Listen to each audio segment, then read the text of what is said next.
O jejum de 7 dias que salvou meu filho do coma quando a medicina me disse não há mais o que fazer. Eu decidi lutar com a única arma que me restava, a minha fé. Meu nome? Bom, talvez não importe agora, mas o que eu vou te contar pode mudar tudo o que você acredita sobre milagres, sobre oração e, principalmente, sobre o poder que uma mãe tem quando se recusa a aceitar o fim. Meu filho entrou em coma após um acidente que virou minha vida do avesso. Em menos de 3 minutos, OQ era sábado comum se tornou o pior dia da minha existência. Ele saiu de casa sorrindo e voltou desacordado. O barulho da ambulância, o cheiro do hospital, o som das máquinas. Tudo ficou gravado na minha pele como cicatriz invisível. Lembro do médico dizendo, com aquele olhar que finge empatia mas entrega desespero, ele está em coma. O quadro é grave, o cérebro não responde. Prepare-se para o pior. Mas como alguém pode se preparar para ver o próprio filho partir? Na primeira noite, eu não consegui dormir.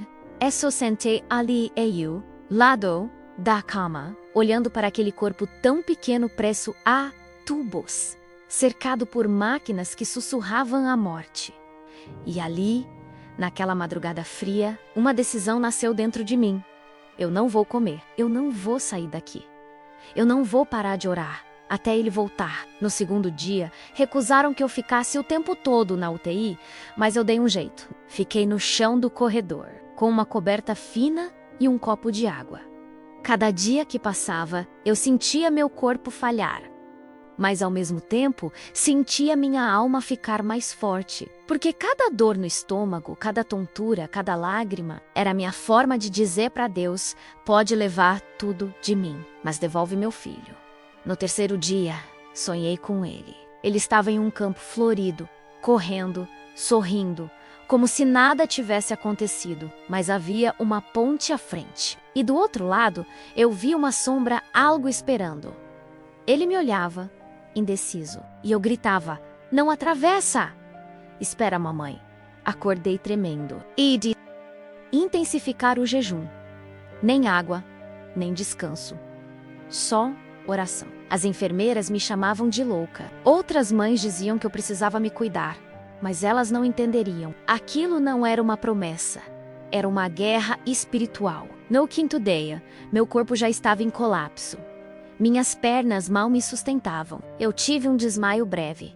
Acordei no chão do banheiro do hospital. E ali, pensei em desistir. Quase ouvi uma voz dentro da minha cabeça dizendo, você está morrendo. E ele nem vai voltar. Mas, no mesmo instante, algo dentro de mim gritou mais alto. E se for agora? E se for hoje? Voltei para o corredor, ajoelhei e orei como nunca antes. Me lembro de repetir sem parar. Senhor, ou o Senhor me leva junto, ou traz meu filho de volta. Mas não me deixe aqui sozinha. No sétimo dia, eu acordei com a sensação de que havia alguém me tocando abrir os olhos. Estava no corredor da UTI. A enfermeira estava chorando. Ela apenas disse, corre. Ele abriu os olhos. Corri como nunca havia corrido. Invadi a unidade de terapia intensiva sem permissão.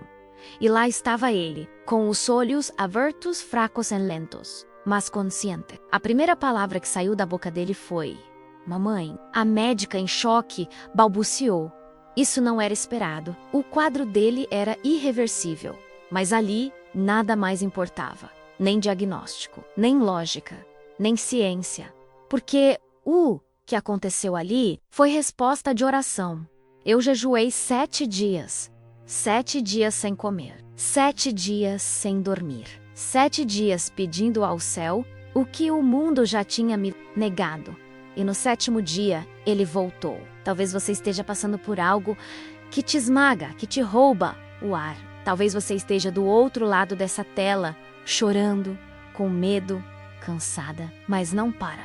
Não desiste. A fé que move montanhas ainda existe. Ela só precisa de um coração disposto e de uma mãe que se recusa a desistir. Se essa história falou com você, deixe seu like agora mesmo. Isso mostra para o YouTube que você quer ver mais histórias assim. Histórias de fé real, de mães que enfrentam o Se inscreve no canal e ativa o sininho, porque nos próximos vídeos eu vou te contar o que aconteceu depois da cura. E como, mesmo depois do milagre, minha fé ainda seria testada.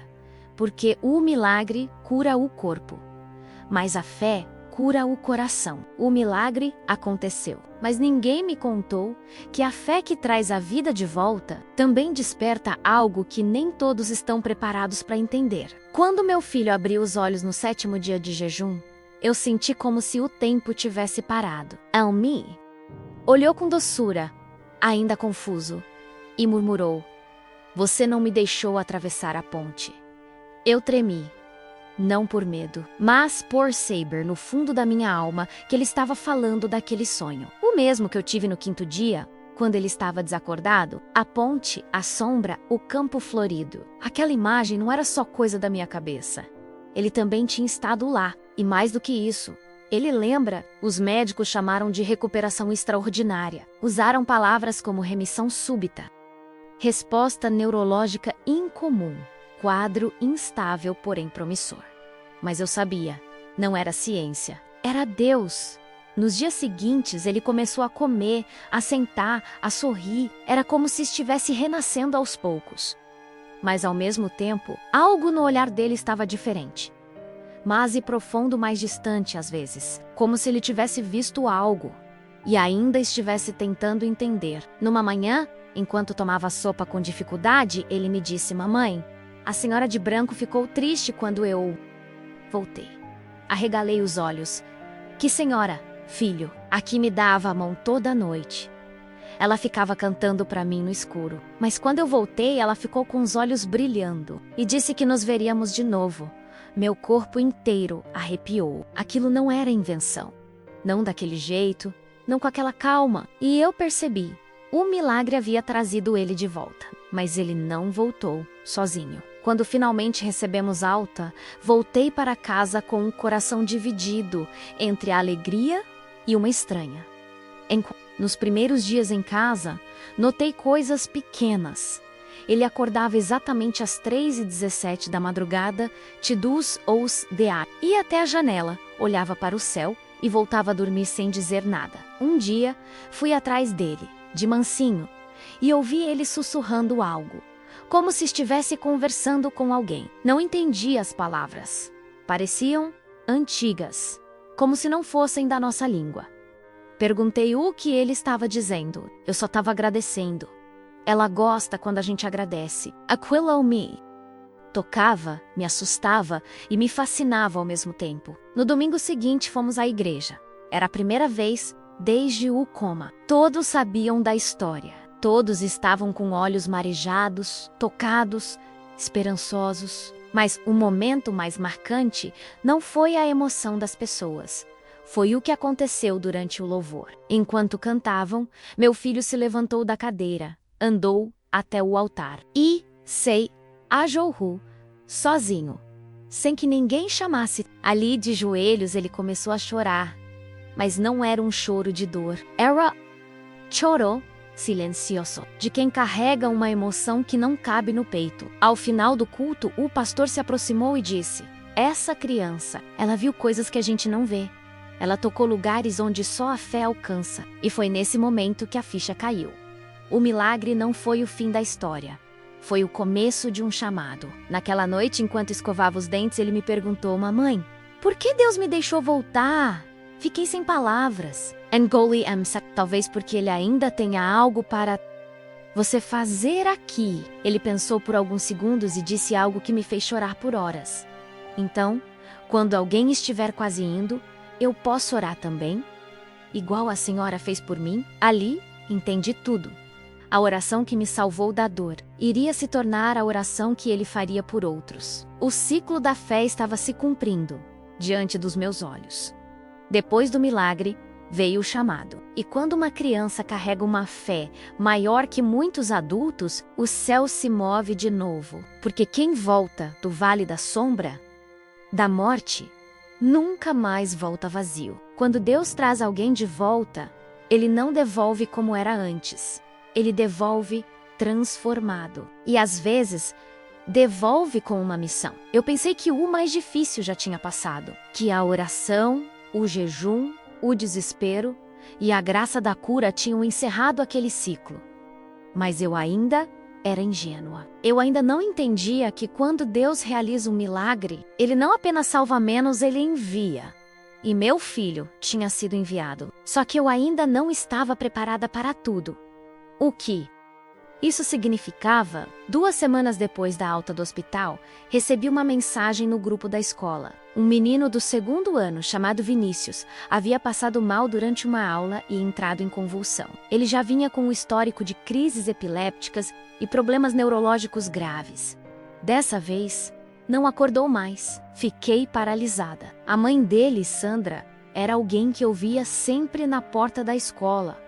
Sempre educada, sempre cansada. Carregava nos olhos aquele peso que só quem convive com uma doença crônica em casa entende. Me lembrei de mim mesma há poucas semanas. E antes que eu pensasse em me afastar, meu filho me puxou pela mão e disse: "A gente precisa ir lá." "Aonde, filho?" "Na casa do Vinícius." Eu sonhei com ele ontem. Ele estava num lugar escuro, com medo. Mas quando eu cheguei no sonho, ele segurou minha mão e chorou. E aí a senhora de branco me olhou e disse: "Vai com a sua mãe. Hoje é dia de luz."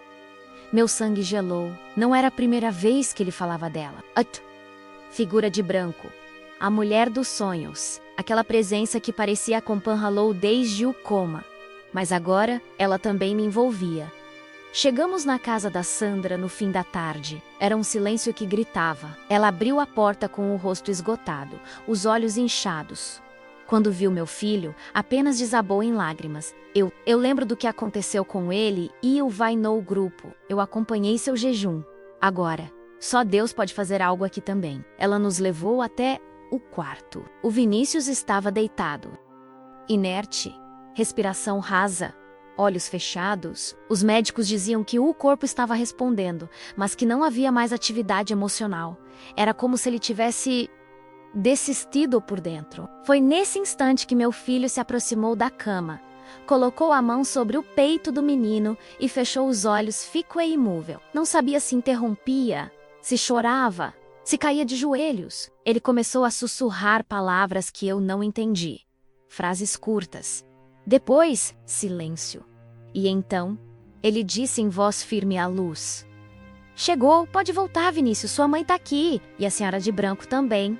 Nada aconteceu nos primeiros segundos, mas no instante seguinte, os dedos do menino se moveram. Uma lágrima escorreu dos olhos dele, e com um sussurro que mal conseguimos ouvir, ele murmurou: "Mamãe." Sandra caiu de joelhos, gritando e chorando. Eu a abracei como quem segura um coração partido sendo colado ali, na minha frente. Meu filho apenas se afastou, em silêncio. Olhou para mim e sorriu. "Mas I'm different." Um sorriso de alguém que sabe que fez o que precisava fazer. Naquela noite, Vinícius foi levado novamente ao hospital e os médicos disseram: pelo quadro que ele estava, é impossível que ele tenha voltado à consciência sim. Ainda mais sem medicação direta. Mas nós sabíamos. Era oração, era fé, era luz.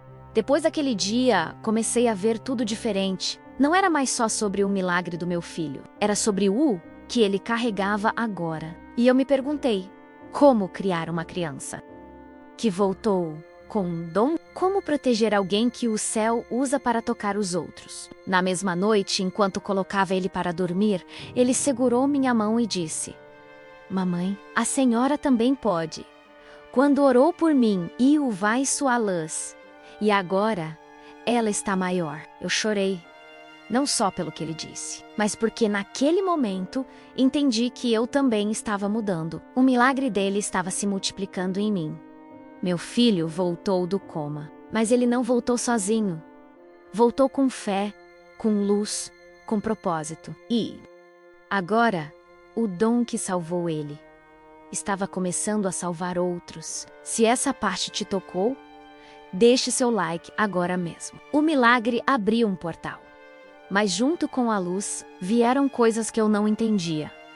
Nem tudo o que nos cerca quer ver a fé crescer. E naquela noite, o que estava escondido tentou se revelar. Depois que meu filho orou por Vinícius e vimos aquele novo milagre acontecer, comecei a perceber um padrão. As pessoas ao nosso redor passaram a nos olhar diferente. Algumas com admiração, outras com medo. A professora dele disse que ele já não era mais o mesmo na sala. Tinha um Mjolnir profundo demais, como ela descreveu. Às vezes parece que está em outro lugar, como se escutasse coisas que ninguém mais ouve, ela contou. Mas foi em casa, no silêncio do nosso lar, que eu comecei a sentir que algo estava errado. Ou, melhor dizendo, algo estava tentando se infiltrar. Tudo começou com pequenos ruídos durante a madrugada. Passos no corredor, portas que se mexiam sozinhas, luzes que oscilavam mesmo com a fiação revisada. A princípio, tentei não alimentar o medo. É cansaço, eu dizia a mim mesma. Minha cabeça ainda está processando tudo o que aconteceu. Mas então, na terceira noite seguida, ouvi meu filho chorar. Entrei no quarto correndo. Ele estava sentado na cama, olhos arregalados, ofegante. O que foi, meu amor? Mamãe? Hoje ela não veio. E no lugar dela, veio uma coisa escura, me arrepiei inteira. Que coisa, filho? Ele hesitou. Olhou para os lados. Disse baixinho. Era como uma sombra. Tinha olhos vermelhos. Ficou na porta do quarto. E disse que eu precisava parar de ajudar os outros. Senão, ele ia me levar de novo. Aquilo me rasgou por dentro. Peguei ele nos braços e comecei a orar, sem força, sem saber o que dizer, mas com o coração em chamas. Senhor, seja escudo ao redor do meu filho. Guarda o que o Senhor mesmo entregou. Nenhuma sombra vai apagar o que a tua luz acendeu. Enquanto eu orava, senti um calafrio atravessar meu corpo. Algo estava ali, naquele quarto, naquela madrugada. A guerra espiritual era real. Eu sempre acreditei. Mas agora, eu sentia. Na noite seguinte, eu decidi não dormir. Apaguei todas as luzes. Deixei só uma vela acesa no corredor. Me ajoelhei do lado da porta do quarto dele. E fiquei ali, orando, cantando baixinho. Sussurrando os mesmos versículos que minha mãe me ensinava quando eu era criança. Ainda que eu ande pelo vale da sombra da morte, 1000 cairão ao teu lado. Em paz me deito e logo pego no sono, porque só tu, Senhor, me faces repulsar seguro. Era como se cada palavra fosse uma espada, cada oração, um escudo. E então, perto das 3 da manhã, a vela apagou. Do nada, o vento estava parado. As janelas fechadas, e ali, no escuro, ouvi uma respiração pesada, vinda do quarto do meu filho. Corri, ele estava de pé, de olhos fechados, com os braços estendidos, e dizia, em voz serena, você não pode me levar, porque a luz venceu você antes, e vai vencer de novo. Meus falharam. Mas antes que eu gritasse, uma brisa quente atravessou o quarto. A vela reacendeu sozinha. E meu filho caiu nos meus braços, dormiu como um anjo. No dia seguinte, ele não se lembrava de nada, ou fingia não lembrar. Mas, enquanto tomava café, ele disse algo que eu nunca vou esquecer, mamãe. A senhora de branco mandou avisar. Quanto mais forte for a luz, mais alto o grito da escuridão. Mas que a gente não precisa ter medo, porque quem carrega a luz nunca está sozinho. Ali, chorei. Porque eu entendi. Não estávamos apenas vivendo um milagre. Estávamos vivendo uma missão. E onde há missão, há oposição, mas também há proteção. O que salvou meu filho, agora salva outros. Mas o que antes era apenas fé, agora é luta. Luta contra o que não se vê, mas se sente. Porque quando você carrega um dom que veio do céu, o inferno não fica em silêncio. Mas quem anda com luz nunca caminha sozinho. Meu filho vai revelar um segredo sobre o dia do coma. Algo que ninguém sabia. Algo que aconteceu enquanto ele estava inconsciente. E que mostra que o milagre foi maior do que imaginamos. Existem milagres que a gente presencia, mas há milagres que acontecem no invisível, naquele espaço entre a vida e a morte, onde só quem já esteve lá entende depois daquelas noites escuras, da sombra que tentou apagar a luz dele. As coisas se acalmaram por um tempo, mas uma calma estranha, como se algo estivesse esperando o momento certo para se revelar. E esse momento veio, de forma simples. Num dia comum, sentados à mesa, tomando café da manhã, meu filho colocou a xícara sobre a mesa, me olhou e disse: Mamãe, posso te contar o que eu vi enquanto eu estava dormindo naquele tempo todo? Fiquei sem ar por um instante. Desde o coma, ele mencionava sonhos. Falava da senhora de branco, da ponte, da luz, mas agora ele queria contar tudo. Respirei fundo. Segurei a mãozinha dele. Pode, meu amor. A mamãe está pronta para ouvir. Ele fechou os olhos por alguns segundos e começou a falar. No começo era tudo escuro. Eu não via nada, só escutava vozes longe. Uma das vozes era a sua. Eu sentia seu cheiro, sentia sua mão, e aquilo me segurava. Como se tivesse um fio me prendendo aqui. Nesse ponto, já havia lágrimas escorrendo dos meus olhos. Depois, eu fui para um lugar claro. Muito claro, mas não era o céu, era o meio. Era um lugar de espera. Lá tinha outras crianças. Algumas sorriam, outras choravam, mas a maioria esperava em silêncio. Tinha uma ponte muito comprida e do outro lado era tudo bonito. Mas toda vez que eu chegava perto, alguém aparecia. Era a senhora de branco e ela me dizia: ainda não é hora. No terceiro dia, eu queria ir. Eu estava cansado. Lá era calmo. Não doía nada. Mas aí, eu ouvi você chorar. Não era só um choro. Era um grito, como se o seu coração tivesse quebrado em 1000 pedaços. A senhora de branco olhou para mim e disse: sua mãe está te chamando com todo o coração. Você pode escolher ficar aqui ou voltar e viver o que está escrito para você. E eu perguntei: se eu voltar, vai doer? Ela respondeu: sim, mas você vai carregar a luz e vai ajudar outros a não se perderem. Meu filho parou de falar por alguns segundos, pegou um pãozinho e deu uma mordida como se nada demais tivesse acontecido. Eu, em silêncio, com o rosto lavado de lágrimas, perguntei: e por que só agora você está me contando isso, filho? Ele respondeu com a serenidade de quem carrega uma alma muito maior que seu corpo, porque eu estava esperando a senhora estar forte o suficiente para ouvir. Naquele momento, eu soube. A criança que voltou do coma não era a mesma que eu criei. Ele agora carregava uma memória celestial, uma sensibilidade divina. E talvez, um dom. Naquela mesma tarde, recebemos a visita da vizinha, Dona Lúcia. Ela era uma senhora reservada católica fervorosa, que estava com um câncer em estágio avançado. Sempre muito discreta, ela veio apenas ver como estávamos. Mas antes que dissesse qualquer coisa, meu filho se aproximou dela, colocou a mão sobre o peito e disse: eu vi a senhora no lugar claro. A senhora estava sentada debaixo de uma árvore, sorrindo, mas ainda tem coisas para viver aqui. Não vai agora. Ela empalideceu, tremendo, se sentou no sofá e começou a chorar. Essa árvore era onde eu e meu marido sentávamos antes dele falecer. Eu sonhei com isso ontem. E no sonho, eu realmente pensei que estava indo embora. 2 meses depois, ela me ligou. O novo exame mostrou que o câncer tinha regredido 70%. Os médicos disseram que era o tratamento. Mas ela me disse: eu sei o que foi. Eu vi nos olhos do seu menino. Ele não é só uma criança.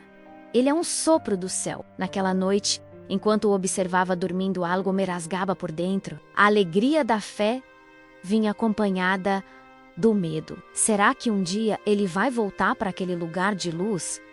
Será que Deus me deu ele só por um tempo, como mãe? Meu maior desejo era segurá-lo para sempre. Mas como mulher de fé, eu sabia que existem missões maiores que o nosso entendimento. Meu filho voltou da morte. Mas agora eu temo que ele seja mais do céu do que da terra.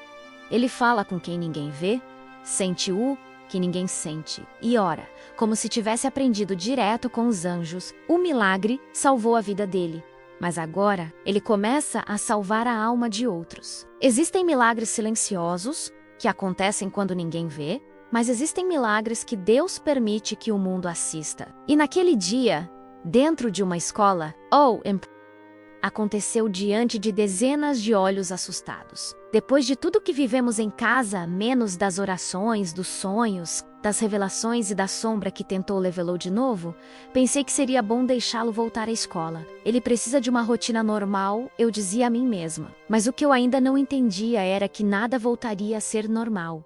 Porque quando uma criança toca o céu, ela nunca mais pisa no chão da mesma forma. No primeiro dia de volta, notei olhares curiosos dos pais sussurros entre professores. Todos sabiam. A história dele havia se espalhado. Uma mãe que jejuou 7 dias. Um menino em coma que acordou no 7º dia. E depois disso começou a orar por outros. E coisas estranhas começaram a acontecer. Mas ninguém sabia da profundidade daquilo tudo. Nem ele falava muito. Era doce, calmo, mas Riddle, naquela manhã, deixei ele no portão com um aperto no peito. Ele me olhou, sorriu e disse: "Hoje vai acontecer alguma coisa, mas fica tranquila, eu já orei." Às 10h27 da manhã, meu celular tocou. Era o número da escola. O coração disparou. A mão suou. Atendi com a voz trêmula. "Alô? Mãe do Elias, a senhora pode vir à escola o mais rápido possível? O seu filho está bem, mas precisamos conversar." O mundo parou por alguns segundos. Joguei a bolsa no banco do carro e corri. Minha cabeça fervia. Ele desmaiou de novo? Será que voltou o coma? Será que o Dé foi longe demais? Mas eu não estava pronta para o que iria encontrar. Quando cheguei, havia um aglomerado de crianças, professores e até funcionários da secretaria próximos à sala do 2º ano. A diretora veio ao meu encontro, visivelmente abalada. "Você precisa ver com seus próprios olhos." Entrei na sala. E lá estava ele, de pé, com a mão sobre o ombro de outro menino. Enquanto orava em voz baixa, o menino se chamava Otávio. Era cadeirante. Tinha paralisia cerebral leve, mas nunca havia dado um passo na vida. Sempre educado, sorridente e acostumado a assistir a vida acontecer de um lugar mais baixo, mais limitado. Mas naquele momento, as pernas dele estavam tremendo. De repente, Otávio começou a se levantar. Devagar. Como se algo invisível estivesse erguendo cada músculo, cada osso. As crianças ao redor ficaram em silêncio absoluto. Alguns começaram a chorar. Outros recuaram com medo. E então, ele deu o primeiro passo. Depois outro e outro. Até que caminhou, sem apoio, até o centro da sala.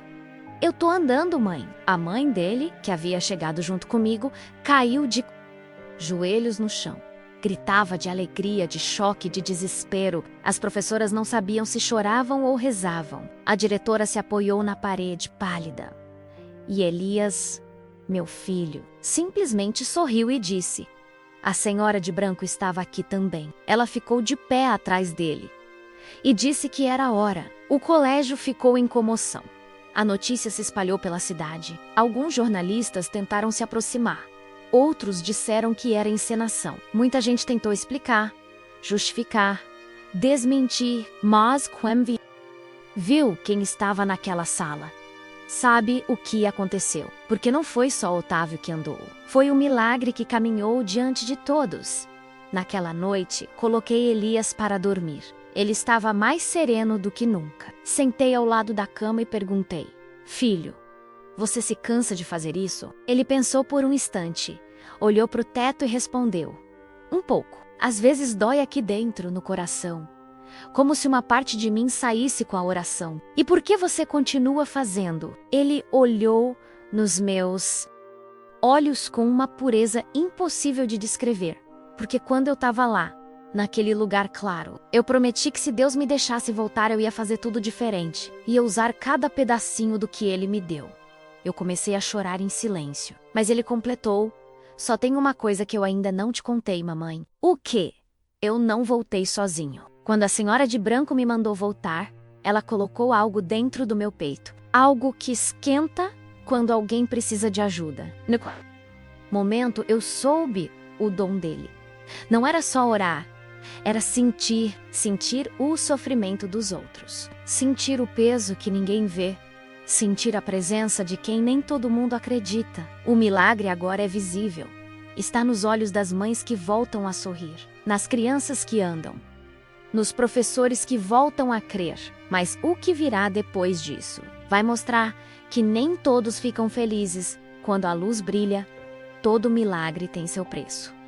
Toda luz atrai olhos, inclusive os das trevas. E quando o Danny começa a brilhar demais, a escuridão se levanta com força para tentar apagar o propósito. Depois do milagre na escola, menos quando o menino Otávio, que vivia numa cadeira de rodas, se levantou e andou, eu pensei que as coisas finalmente se estabilizariam. Mas não foi o que aconteceu. Pelo contrário, começaram a surgir pessoas batendo em minha porta. Pessoas que eu nunca tinha visto, com olhos cansados, com esperança quebrada. Vinham pedir para Elias orar. Vinham atrás de um toque, uma palavra, um olhar. E meu filho os recebia com um sorriso simples, como se aquilo fosse parte da sua nova natureza, mas no meio dos rostos quebrados e corações famintos. Uma presença diferente apareceu, e ela não queria ser curada, ela queria destruir. Foi em um domingo. Estávamos voltando da igreja, e ao atravessar a calçada, um homem com capuz nos parou.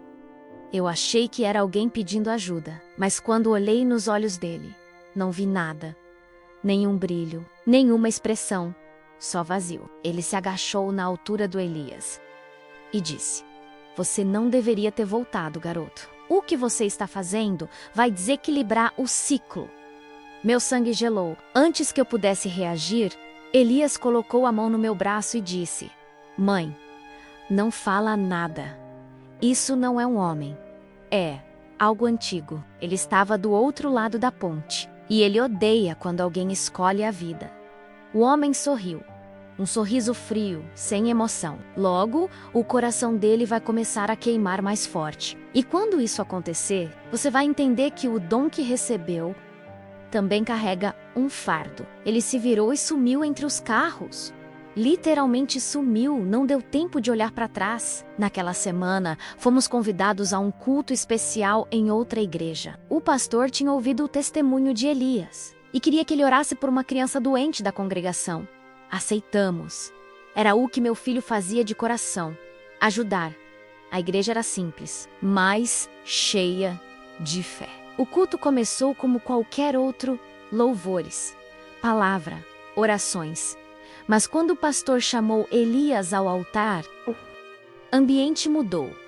Um vento frio atravessou a nave. As luzes piscaram e uma mulher no meio do templo começou a gritar. Mas não era um grito humano. Era um som gutural, um urro de dor, raiva e algo mais.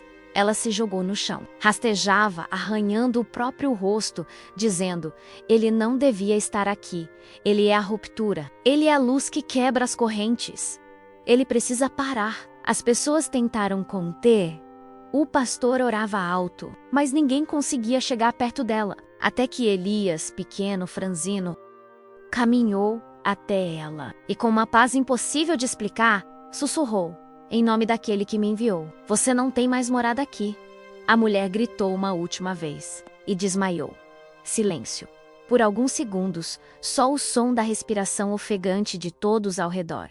E então, aplausos, gritos de glória, lágrimas, pessoas de joelhos. Voltamos para casa em silêncio. Ele estava pálido, cansado. E quando chegou no quarto, caiu de joelhos, chorando. Corri até ele. "O que foi, meu amor?" A senhora de branco apareceu depois que a mulher desmaiou e disse que o tempo está se aproximando. "Que tempo, Elias?" "Do último pedido. Ela disse que eu vou precisar entregar a parte mais difícil do que recebi." O coração parou. Comecei a chorar sem saber por quê. E ele completou: "Eu sinto algo dentro do meu peito, como se fosse um relógio batendo. E ele está acelerando." No dia seguinte, ele me chamou no quarto com um papel nas mãos. Era um desenho dele mesmo, de olhos fechados. "Comme un fuchs de luz saindo do coração." No canto inferior do papel, uma frase escrita com letra tremida: "Toda luz, um dia, volta para a fonte." Cai do Jules e ele, com lágrimas nos olhos, me abraçou forte. "Mamãe, Eu te amo. Eu estou aqui porque você me chamou com o jejum. Mas agora, é você quem vai ter que chamar outra vez. O dom que salvou meu filho agora o consome. A fé que o trouxe de volta agora precisa se multiplicar.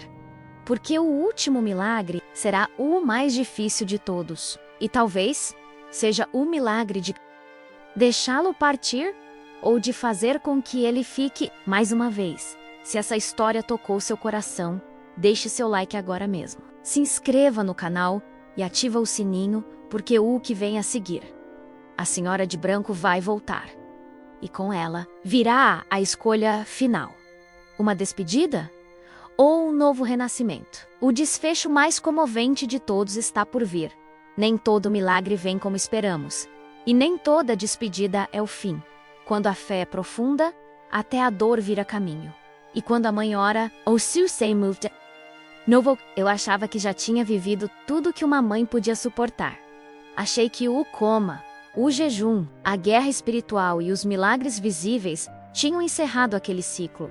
Mas havia uma última montanha a ser escalada. Último DEM, o último confronto. E, talvez, o último pedido. Nas semanas seguintes ao culto, o dom de Elias se intensificou. Ele sentia coisas antes de acontecerem. Ouvia pedidos de ajuda em silêncio. Sonhava com pessoas que depois apareciam em nossa porta. Mas junto com o dom, vieram as dores. Dores reais. Ele começou a acordar ofegante. Sentiu o peito arder, como se algo dentro dele estivesse tentando sair. Me olhava com um misto de amor e despedida, mamãe. Está chegando. Eu sinto, eu não queria ouvir. Não queria aceitar. Como mãe, tudo que eu queria era segurá-lo, protegê-lo, manter aquele coraçãozinho batendo do meu lado. Mas no fundo, algo me dizia que o céu estava preparando algo. Foi numa noite silenciosa. Acordei com um calor estranho no quarto. Olhei para o lado. Elias não estava na cama. Levantei num só pulo. Fui direto para o quintal. E ali estava ele, de pé, de frente para o céu, com os olhos fechados e os braços erguidos. Mamãe? Ela voltou. Quem, meu amor? A Senhora de Branco. E ela disse que hoje é o dia da escolha Kai do Joels. Por favor, Deus, não leva meu filho. E então, algo inacreditável aconteceu. Uma brisa quente atravessou o quintal, a árvore do fundo se iluminou, e por um segundo eu vi uma mulher vestida de branco, de costas, segurando uma lanterna acesa. Ela olhou por sobre o ombro e sorriu. Ele é luz, mas a luz não se perde. Ela apenas volta para o pai. Na manhã seguinte, Elias acordou fraco, muito fraco. Não quis comer, não quis brincar, não quis falar muito. Me pediu apenas uma coisa: quero ir à igreja. Sozinho. Relutei, mas levei. Entrei com ele. Sentei na última fileira. Ele caminhou até o altar, se ajoelhou e ali ficou por quase 1 hora. Algumas pessoas se aproximaram e oraram com ele. Outras apenas choravam. Havia algo que eu não sei explicar.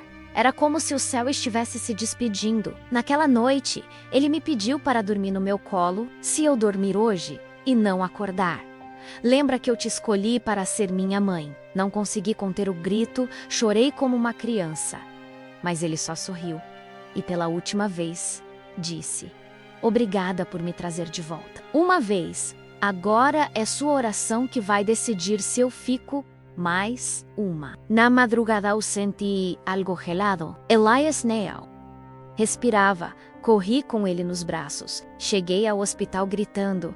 Ele foi levado entubado, reanimado.